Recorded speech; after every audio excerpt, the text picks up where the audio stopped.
Hello আমার প্রিয় ছাত্রছাত্রী বন্ধুরা, আমি তোমাদের অমিতাভ স্যার। সবাইকে আমার YouTube channel practical and theory ক্লাসরুমে স্বাগত জানাচ্ছি। আজকে তোমাদের সামনে একটা ফাঁকা কন্টেনার দেখতে পাচ্ছ, একটা কনিক্যাল ফ্লাস্ক রয়েছে। আর এখানে দেখো বিশেষ টাইপের একটা লাল বর্ণের তরল রয়েছে। আমি সেটা কিছুটা এর মধ্যে ঢেলে নিচ্ছি।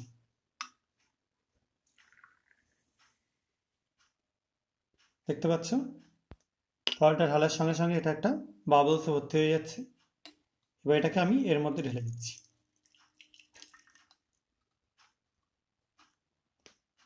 কি জিনিস সেগুলো আমি পরে ডিসকাস করছি। ঢালবার পর আমি আরও কিছুটা জল, এমনি ট্যাপ ওয়াটার নিয়ে নিলাম এই কন্টেনারে। আবারও ঢেলে দিচ্ছি এটার মধ্যে।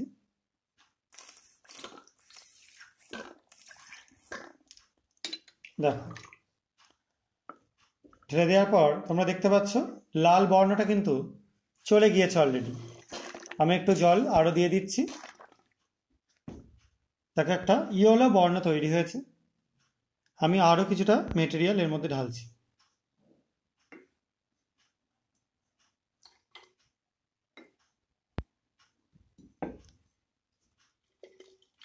দেখো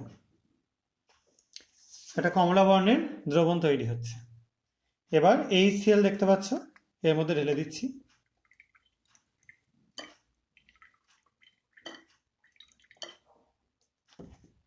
নিয়ে একটু মিশিয়ে নিলাম।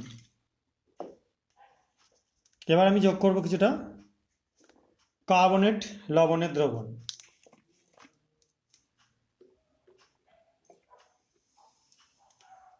দেখো যোগ করবার সঙ্গে সঙ্গে রীতিমতো বাইরে বেরিয়ে চলে আসছে এবং দ্রবণের বর্ণটাও দেখো নিচের দিকে আস্তে আস্তে আবার ইয়েলোর দিকে চলে যাচ্ছে। সবাই নিশ্চয়ই ব্যাপারটা বুঝতে পারছো বা দেখতে পাচ্ছ। এবার এই যে দ্রবণটা তৈরি হলো, আমরা আরও একটু কার্বনেট যোগ করে দিচ্ছি।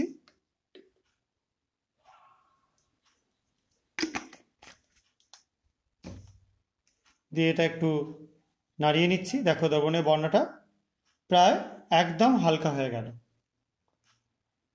কারণ নিশ্চয়ই বুঝতে কোনো অসুবিধা নেই। এবার এর মধ্যে আমরা যোগ করে দিচ্ছি কিছুটা পটাশিয়াম ফেরোসায়ানাইড।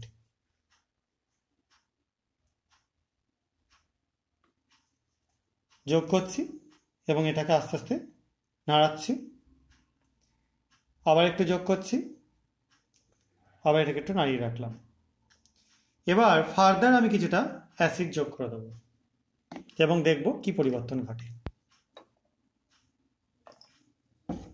দেখো তোমাদের কাছে এনে দেখাচ্ছি। অ্যাসিডটা যোগ করবার সঙ্গে সঙ্গে দেখতে পাচ্ছ যে জায়গাটা অব্দি অ্যাসিড পৌঁছাচ্ছে পুরো কালারটা চেঞ্জ হয়ে যাচ্ছে। আবার দেখো ফেনা কন্টিনিউ উঠে বেরিয়ে আসবার চেষ্টা করছে। আরও কিছুটা অ্যাসিড যোগ করছি আমি।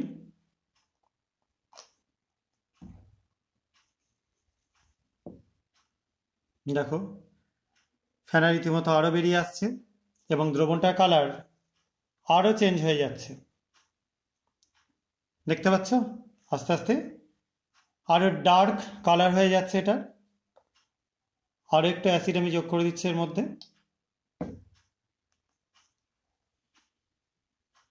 দেখো আরও ডার্ক হয়ে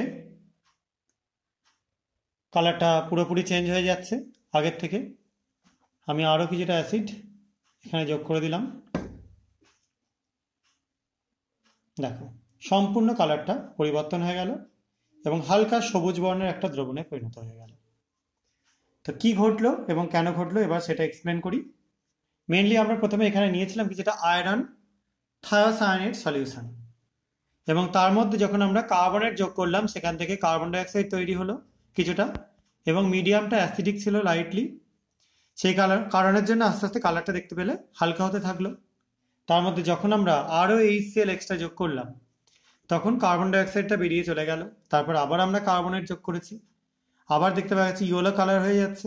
আবার অ্যাসিড যোগ করাতে কালারটা চলে যাচ্ছিল। ফার্দার কার্বনেট যোগ করে আমরা যোগ করে দিয়েছিলাম পটাশিয়াম ফেরোসায়ানাইড সলিউশন, কিন্তু কার্বনেট থাকার কারণে সেখানে অদক্ষেপটা তৈরি হয়নি।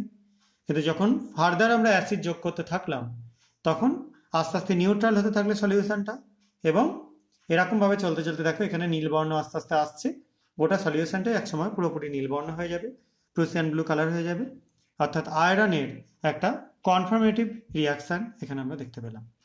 আশা করা যায় তোমরা বুঝতে পেরেছো, এবং এরকম টাইপের এক্সপেরিমেন্ট আরও পেতে তোমরা আমার চ্যানেলটা সাবস্ক্রাইব করো, ভিডিওগুলো লাইক ও শেয়ার করো। আজকের মতো এইটুকুনি, বাই।